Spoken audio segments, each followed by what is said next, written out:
India speaks daily को subscribe करें, उसके बेल आइकन को ज़रूर दबाएं यदि आपको इसकी पत्रकारिता पसंद हो। धन्यवाद।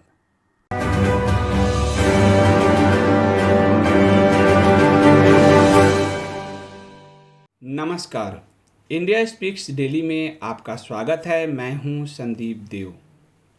डीडी भारती पर इस समय महाभारत का प्रसारण हो रहा है। कल और आज का दृश्य बड़ा हृदय विदारक था। हम सब जानते थे कि पांडव जुए में हारेंगे। हम पहले से जानते हैं, इसके बावजूद काफ़ी लोगों को बहुत तकलीफ़ हुई। यही हमारी संवेदनशीलता को दर्शाता है।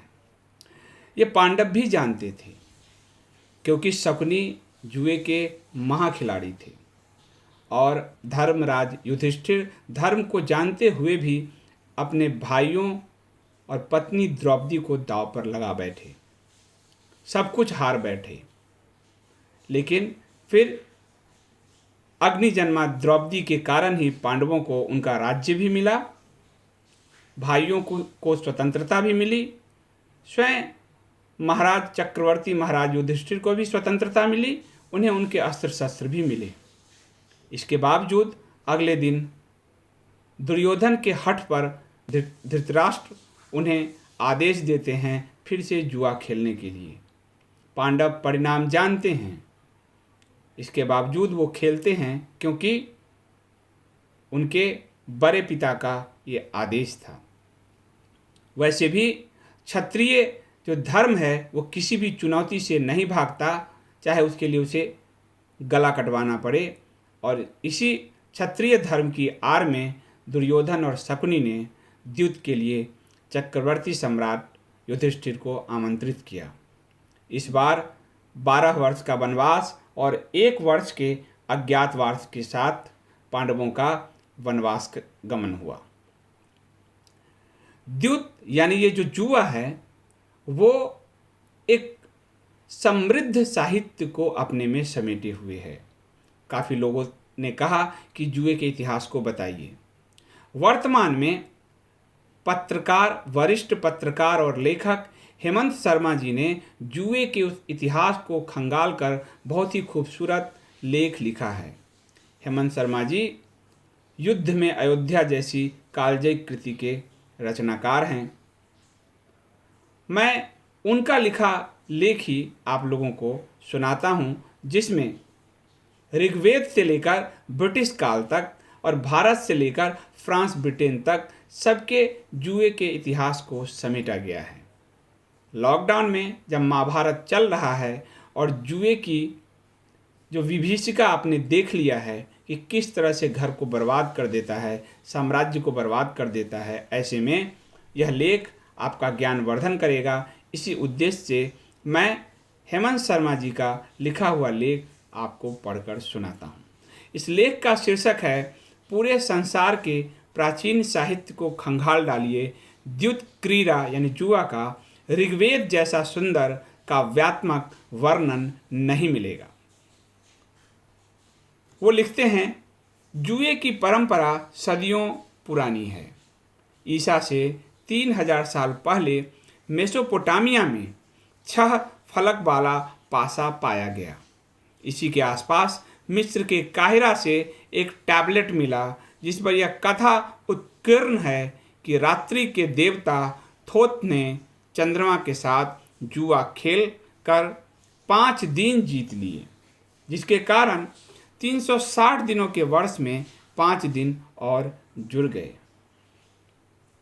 वो आगे लिखते हैं, हेमंत शर्मा जी आगे लिखते हैं, चीनी सम्राट याओ के काल में भी 100 कौड़ियों का एक खेल होता था जिसमें दर्शक बाजी लगाकर जीतते हारते थे।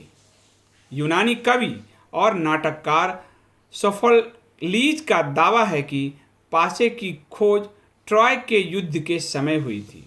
मुझे इस पर भरोसा नहीं है, हेमंत शर्मा जी लिखते हैं। मैं इस विद्या की जन्मस्थली भारत को मानता हूँ। हमारे यहाँ द्यूत क्रीड़ा को 64 कलाओं में आदरणीय स्थान दिया गया और इसका पूरा शास्त्र विकसित किया गया। कितना जो है आपको महत्वपूर्ण वो जानकारी दे रहे हैं, क्योंकि मुझे नहीं लगता कि आप सब या हम सब कोई भी जुए का इतिहास खंगाल कर पढ़ेंगे। इसलिए हेमंत शर्मा जी को धन्यवाद देने के साथ ही मैं उनके लिखे को आगे पढ़ता हूँ। ऋग्वेद के 10वें मंडल में भी जुए का जिक्र है। जुआड़ी का प्रलाप के सूक्त 34 के कुछ अंश इस प्रकार हैं। कोट, मैं अनेक बार चाहता हूं कि अब जुआ नहीं खेलूंगा। यह विचार करके मैं जुआड़ियों का साथ छोड़ देता हूं, परंतु चौसर पर फैले पासों को देखते ही मेरा मन ललच उठता है और मैं जुआड़ियों के स्थान की ओर खींचा चला जाता हूं। कोट बंद। आगे ऋग्वेद का ही सूक्त कह रहा है, जुआ खेलने वाले व्यक्ति की सास उसे कोसती है और उसकी सुंदर भार्या भी उसे त्याग देती है। जुआरी का पुत्र भी मारा मारा फिरता है, जिसके कारण जुआरी की पत्नी और भी चिंतातुर रहती है। जुआरी को कोई फूटी कौड़ी भी उधार नहीं देता। जैसे बूढ़े घोड़े को कोई लेना नहीं चाहता, वैसे ही जुआरी को कोई पास बैठाना नहीं चाहता। ये जुआ का जो दुष्प्रभाव है उसका कितना सुंदर वर्णन ऋग्वेद में मिलता है। ऋग्वेद में आगे है, जो जुआरी प्रातःकाल अश्वारूढ़ होकर आता है, सायंकाल उसके शरीर पर वस्त्र भी नहीं रहता। यानी जो घोड़े पे सवार होकर जुआ खेलने जा रहा है, शाम तक वो इतना लुट जाता है जुए में कि अपने वस्त्र तक भी उसको दांव पर लगाने पड़ते हैं। हे अक्षों, ऋग्वेद में है अक्षो यानी पाशे, हे अक्षों, हमको अपना मित्र मानकर हमारा कल्याण करो, हम पर अपना विपरीत प्रभाव मत डालो। तुम्हारा क्रोध हमारे शत्रुओं पर हो, वही तुम्हारे चंगुल में फंसे रहें। यानी पासों को भी संबोधित करते हुए मंत्र रचे गए हैं। आगे का है, हे जुआरी, जुआ खेलना छोड़कर खेती करो और उससे जो लाभ हो उसी से संतुष्ट रहो। यानी जुआ एक व्यसन है, ये बार बार ऋग्वेद कहता है।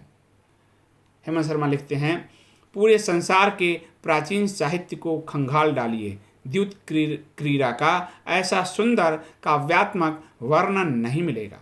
यद्यपि वैदिक ऋषि ने पहले ही सावधान कर दिया कि जुए का दुष्परिणाम भयंकर है, लेकिन इसका नशा ऐसा है कि इसके आगे मदिरा का नशा भी तुच्छ है। जुए के खेल में जिस चालाकी और धोखेबाजी की जरूरत पड़ती है, वैसी बुद्धि युधिष्ठिर के पास नहीं थी, जबकि शकुनी इस कला में अत्यंत निपुण था। यह जानते हुए भी वे दुर्योधन के निमंत्रण पर जुआ खेलने को तैयार हो गए और राजपाट व अपने भाइयों समेत खुद को तथा भार्या द्रौपदी को भी हार गए। इसकी वजह से ही द्वापर का सबसे विनाशकारी युद्ध हुआ। नल और दमयंती की कहानी भी इसी से मिलती जुलती है। हेमंत शर्मा जो है आगे लिखते हैं, इस पर काफ़ी उन्होंने जो है लिखा है और वो मैं आपको उन्हीं के लिखे हुए को पढ़ कर सुना रहा हूँ। संस्कृत व्याकरण की मूल पुस्तक पाणिनि के अष्टाध्यायी में भी जुआ मौजूद है। ये 500 ईसा पूर्व लिखा गया था। पाणिनि ने जुए के पासों को अक्ष और शलाका कहा है। अक्ष वर्गाकार गोटी होती थी और शलाका आयताकार। तैत्तरीय ब्राह्मण और अष्टाध्यायी से अनुमान होता है कि इनकी संख्या 5 होती थी, जिनके नाम थे, यानी पासों के भी नाम थे। सोचिए, अक्षराज, कृत, त्रेता, द्वापर और कली। अष्टाध्यायी में इसी कारण इसे पंचिका द्यूत के नाम से पुकारा गया है।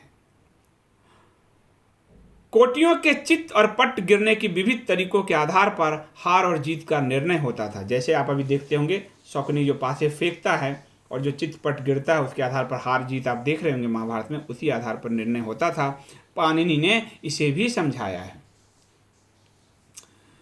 पतंजलि ने भी जुआड़ियों का जिक्र किया है। उनके लिए अक्ष कितव या अक्ष धूर्त शब्द का प्रयोग किया है जुआड़ियों के लिए। अग्नि पुराण में द्युत कर्म पर पूरा विवेचन है। स्मृतियों में भी हार जीत के नियम बताए गए हैं। कौटिल्य के अर्थशास्त्र से यह मालूम पड़ता है कि उस जमाने में राजा द्वारा नियुक्त द्यूताध्यक्ष यह सुनिश्चित करता था कि जुआ खेलने वालों के पासे शुद्ध हों और किसी प्रकार की कोई बेईमानी ना हो। जुए में जीत का 5% राज्य को कर के रूप में चुकाना पड़ता था। कौटिल्य के अर्थशास्त्र में है कि अगर आप जुए में जीत रहे हैं तो 5% आपको कर देना पड़ेगा। और आज आप इसकी तुलना करें, कौन बनेगा करोड़पति से लेके जो अलग अलग गेम हैं उसमें भी आपको कर के रूप में, जहाँ तक मुझे अनुमान है, करीब 30% आपको चुकाना पड़ता है। तो ये तो चाणक्य के समय से ही चला आ रहा है। कौटिल्य ने जुए की निंदा की है और उन्होंने राजा को परामर्श दिया है कि वह 4 व्यसनों से दूर रहे। वो क्या है व्यसन? वो व्यसन है शिकार, मद्यपान, स्त्री व्यसन तथा द्यूत। इससे दूर रहें। पुराणों में शिव पार्वती और श्री कृष्ण और श्री के बीच हुए जुए का वर्णन है। कथा के अनुसार पार्वती ने शिव को जुए में हरा दिया था। स्कंद पुराण के अनुसार पार्वती ने यह ऐलान किया कि जो भी दीपावली में रात भर जुआ खेलेगा उस पर वर्ष भर लक्ष्मी की कृपा रहेगी। इसीलिए आज भी दिवाली की रात जुआ खेलने की प्रथा भारत में कहीं कहीं मौजूद है। हालांकि जुआ कितना विनाशकारी है इसका वर्णन तो लगातार आप सुन ही रहे हैं। दीपावली की अगली तिथि कार्तिक शुक्ल प्रतिपदा का नामकरण ही द्यूत प्रतिपदा के रूप में कर दिया गया। शास्त्रों में गीता के विभूति योग अध्याय में भगवान श्री कृष्ण ने कहा है, द्यूतम छलय तामस्मि, अर्थात हे अर्जुन, मैं छल संबंधी समस्त कृत्यों में जुआ हूँ, यानी जुआ भी कृष्णमय है। मनु महाराज ने मनुस्मृति में यह लिख दिया कि जुए और बाजी लगाने वाले खेलों पर प्रतिबंध होना चाहिए। आपस्तंभ धर्म सूत्र में जुए को केवल अशुचिकर पापों की श्रेणी में रखा गया है। ये पाप ऐसे हैं जिनसे आदमी जाति से बहिष्कृत नहीं होता। मजेदार बात यह है कि फलित ज्योतिष द्वारा जीविका साधन भी इसी श्रेणी का पाप है। यानी ज्योतिष का धंधेबाज और जुआरी दोनों को आपस्तंभ धर्म सूत्र बराबर रखते हैं। शूद्रक के नाटक मृच्छकटिकम में संवाहक नामक जुआरी का बड़ा ही मनोरंजक वर्णन है। मृच्छकटिकम के एक श्लोक से उस वक्त के जुआरियों का चाल चरित्र और जुए के प्रति उनके समर्पण का पता चलता है। द्रव्यम लब्धम द्यूतेनैव दारा मित्रम द्वितेनैव दत्तम भुक्तम द्वितेनैव सर्वम नष्टम द्वितेनैव, अर्थात मैंने जुए से ही धन प्राप्त किया, मित्र और पत्नी जुए से ही मिले, दान दिया और भोजन किया जुए से ही, जुए के धन से ही, और मैंने सब कुछ गंवा दिया जुए में ही। यानी जुआ आपको कुछ देता है तो आप सब कुछ गंवा भी देते हैं। हेमंत शर्मा जी ने जब हमारे प्राचीन धर्मशास्त्रों के अध्ययन के बाद मुगल एरा में प्रवेश किया है तो मुगल काल के लिए वो लिखते हैं, मुगल काल में शतरंज, गंजीफा और चौपड़ खेला जाता था। राजाओं के यहाँ खूब जुआ खेला जाता था। लोग सब कुछ लुटाकर दरिद्र हो जाते थे। जुए में हारने वाले चोरी जैसे अपराधों में लिप्त हो जाते थे। यही सब देखकर कबीरदास जी ने कहा, कहत कबीर अंत की बारी, हाथ झारी के चलें जुआरी।